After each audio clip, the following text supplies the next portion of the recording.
Hello, bachcho. Let's read out the question first.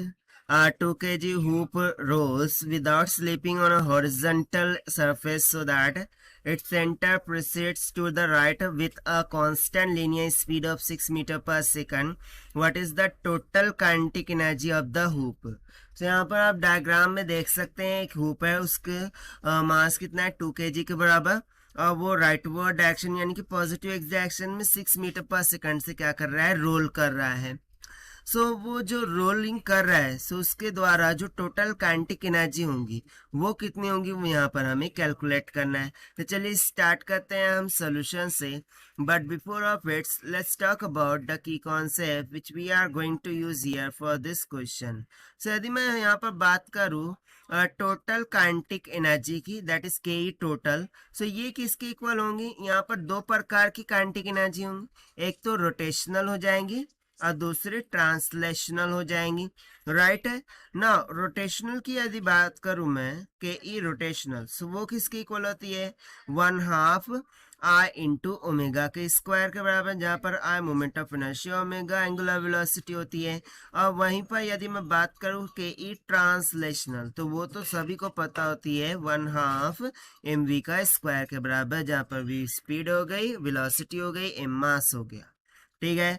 तो बस इसी कॉन्सेप्ट का हम यहाँ पर यूज करने वाले हैं। तो सबसे पहले तो देखिए ये जो हुप है वो राइटवर्ड डायरेक्शन में पॉजिटिव एक्स की तरफ क्या कर रहा है, रोल आउट डाउन कर रहा है। ठीक है। सो उसकी करस्पॉन्डिंग जो वेलोसिटी होंगी v, उसको हम कैसे लिखते हैं, v is equal to R into omega, जहां पर r क्या हो जाएगा, इसका रेडियस हो जाएगा। राइट। सो यहाँ से मैं यदि ओमेगा की वैल्यू कैलकुलेट करूँ सो वो v डिवाइडेड बाय r हो जाएंगे। उसको हम यहाँ पर रोटेशनल काइनेटिक एनर्जी में सब्स्टिट्यूट करते हैं। सो देखिए हमें क्या मिलेगा, तो यहाँ पर हो जाएगा 1/2 ना। सिमिलरली हुप के लिए जो मोमेंट ऑफ इनर्शिया होगा दैट इज आई, उसकी वैल्यू होती है मास इनटू डिस्टेंस का स्क्वायर। सो यहाँ पर r ही उसका डिस्टेंस है फ्रॉम द सेंटर। ठीक है। About centre I M R का स्क्वायर, ही उसका मोमेंट ऑफ इनर्शिया हो जाएगा। सो इसको भी हम यहाँ सब्स्टिट्यूट कर देते हैं, दैट इज एम आर का स्क्वायर, और ओमेगा की वैल्यू है V by R that whole square. ठीक है, V by R that whole square. So यहाँ से देखिए आर स्क्वायर कैंसिल हो गया।